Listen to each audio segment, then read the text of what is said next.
নমস্কাৰ বন্ধু বান্ধৱীসকল, মোৰ ইউটিউব চেনেলটোলৈ আপোনালোকক স্বাগতম জনাইছোঁ। আজি মই এই ভিডিঅ'টোত কথা পাতিব লৈছোঁ এটা সৰু অডিঅ' ক্লিপৰ বিষয়ে, যিটো অডিঅ' ক্লিপত 6-7 ছেকেণ্ডৰ হয় আৰু জুবিনে কিবা এটা কথা কোৱাৰ বিষয়ে আছিল। সেইটো কি আচলতে তাত ভুল কাৰ?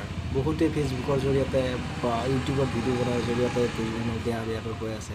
আচলতে সেইটো কি চাওঁ ব'লক আমি ভিডিঅ'টো আৰম্ভ কৰোঁ। আচলতে এই অডিঅ' ক্লিপটোত আছিল কি?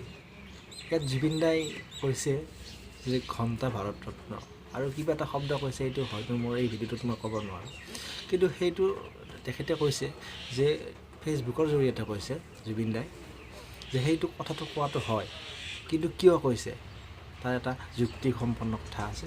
যে এই বৰ্তমান অসমত যিটো পৰিৱেশ চলি আছে,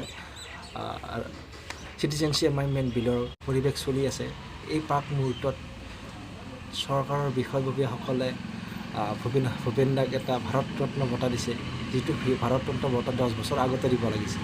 সেইকাৰণে জুবিন দাৰ খং উঠিছে যে জীৱিত অৱস্থাত ভূপেন দাক কোনো ওচৰত নাহিল বা এই বঁটাটো প্ৰদান নকৰিলে, কিন্তু সেই সন্মান প্ৰদান নকৰিলে। কিন্তু আজি মৃত্যুৰ বহু বছৰ পিছত অসমৰ এনেকুৱা এটা পৰিৱেশত তেখেতসকলে ভূপেন মামা বুলি কয় জুবিন দাই, ভূপেন মামাক এনেকুৱা এটা সন্মান দিছে।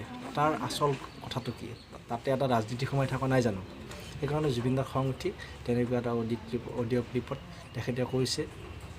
কিন্তু আচলতে এইটো ইমান ধৰিব লগা কথা নহয়। জুবিন দাই এনেকুৱা কিছুমান খং উঠিলে ভাল কথাই কয়, কিছুমান ক্ষেত্ৰত অসমৰ বেয়াৰ বাবে কথাটো নকয়। যিখিনি কথা কাম কৰি আছে জুবিন দাক আমি বহুত ভাল পাওঁ। অসমৰ প্ৰতিজন যুৱ প্ৰজন্মই বা বহুত মানুহেই তেখেতক ভাল পায়, কিন্তু আজিকালি বৰ্তমান কিছুমান মানুহে নিজৰ স্বাৰ্থ পূৰণৰ বাবে জুবিন দাক বহুত বেয়াকৈ কৈ আছে।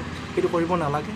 সেইটো কিন্তু এটা কথা, যোনে যিমান নকৰক জুবিনক বহুতে ভাল পায়, জুবিন দাক কোনে একো কৰিব নোৱাৰে।